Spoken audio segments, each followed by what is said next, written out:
Why is learning how to day trade so difficult for beginners? I want to share that with you right now, and that way you can be very aware of, unfortunately, a truth that exists. And I see it all the time. I have a couple examples here on the screen that I'm going to go through, but it's a situation where it's pretty much unavoidable. And yeah, there's ways that you can put yourselves in better positions to succeed. And when I tell you that I'm going to lose credibility, and I understand why I'm going to lose credibility in some people's eyes. And like I said, I totally understand why you would think the way you do. But I just want to illustrate first the pitfalls that exist when you're new and you don't know what you don't know, but you do want to learn how to day trade. These are the things that I'm not going to say are going to cause you to lose a bunch of money. So I'm not going to say you're going to end up in a cardboard box under a bridge. But what I am going to say is you're going to lose what I would argue is the most valuable asset available, and that is time. You're going to lose time because you waste it or because you're misinformed, not intentionally. Actually, both examples here, there are no lies being told.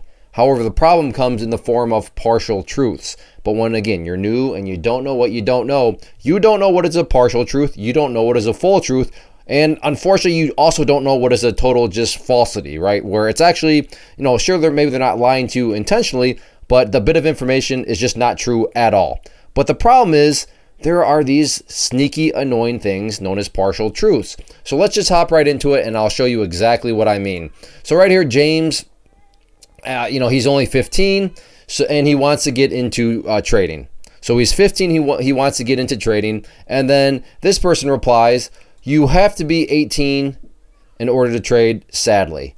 Now this is true, kind of, and the kind of here is where things get a little, not complicated, but where the truth really comes out.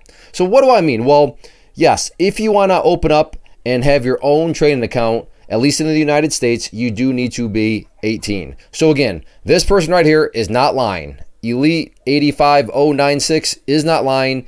It's true. You have to be 18. But what he's leaving out, the partial truth is, but you can have a custodial account. Custodial account meaning you have some sort of guardian, normally going to be a parent, that's going to sign for you, help you create the account, and then you can trade.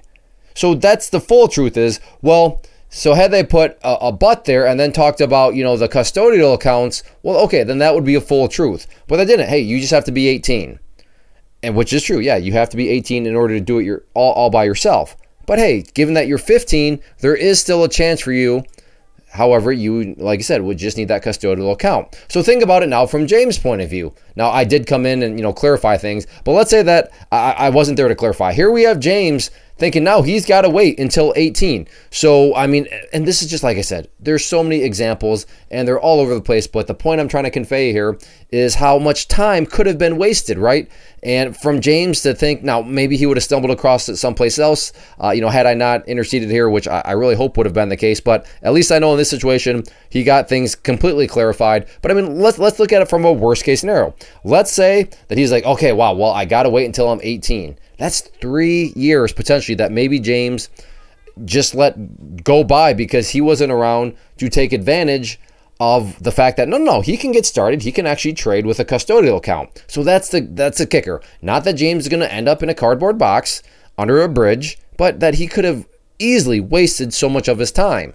Another example here. So Richard says, and I get this question all the time, but hey, what platform are you using? So he's asking me what platform I use. And EA, again, good. They're trying to help out. So there's zero malicious intent here at all.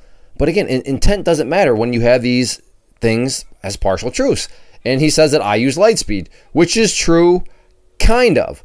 But when the platform that they're talking about is going to be what you would see on my live trade videos. So you're going to have the level 2s, you're going to have the order entry box, you're going to have the technical chart. And the technical chart is where the but comes in.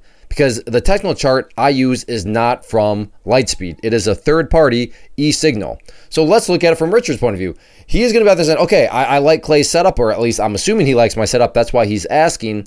And he's going to go and maybe get all signed up for Lightspeed or whatever, and then he's going to see the platform that Lightspeed offers. And wait, what's going on? That's not what I saw. What do I? And it's going to be, again, does this cause him to lose money? No, not at all. but is it just going to be an annoying hassle? Is it going to cause a loss of time? Is it going to cause some unnecessary frustration and headaches? Absolutely it is, because Richard's going to be all confused because he's going to see some of Lightspeed, but then the technical chart is not going to be at all what he thought he would be getting as part of, quote unquote, the platform. So again, I have enough experience to know when people say platform, they don't mean broker. They mean everything that they see on the screen, including the technical chart. But EA, and again, noble intentions, he doesn't realize that, okay, well, platform, he uses Lightspeed. And again, true, kind of, but not the full truth.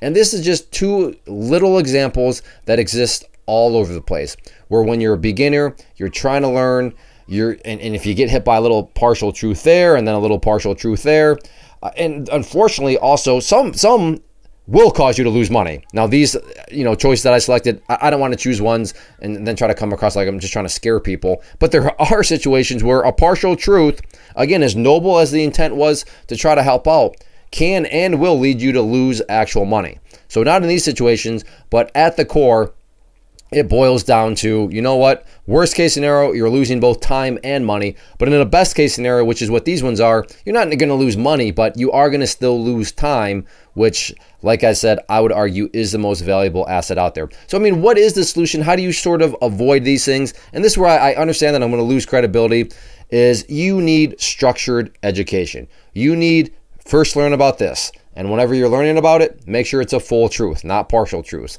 And then you learn about this. And again, not a partial truth, but a full truth. And then you learn about this. So structure and good information. And good information is not partial truths for the reasons just discussed, because they can mislead you. They can cause you to waste time. But a good, true good education are not partial, but full truths. And that's what, a structured educational program is going to have. So I'd encourage you to look at mine. Oh, see, Clay, you're saying all this because you want me to buy your product. And I understand. I probably just lost credibility with some people, because now you're going to think, Clay, you just went through all of this to try to sucker me into buying your program. And I get it. I fully understand. That's not what I'm trying to do. I'm just trying to give you a solution to all this.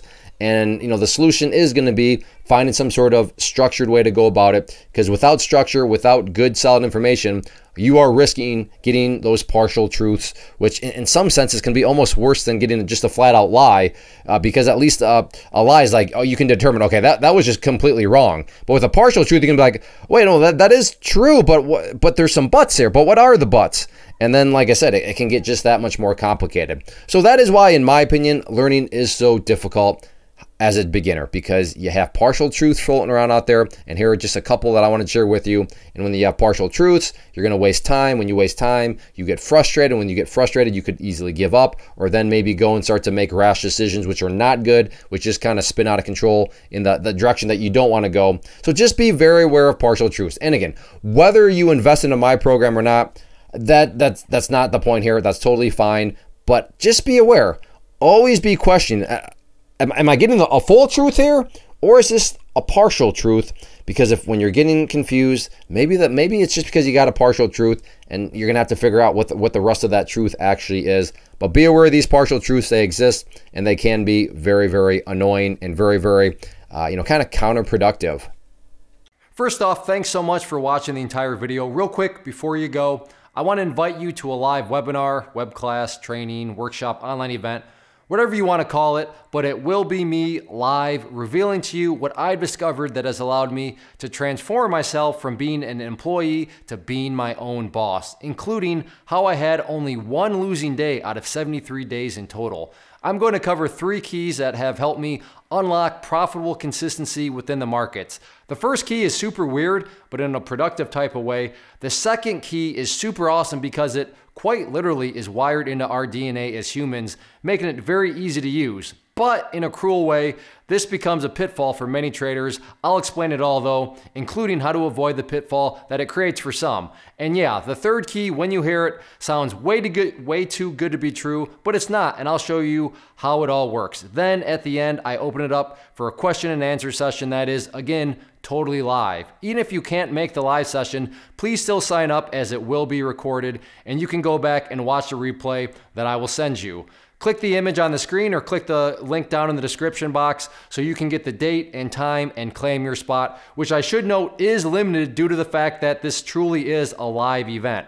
If you have any questions, let me know. If not, I'll be seeing you soon.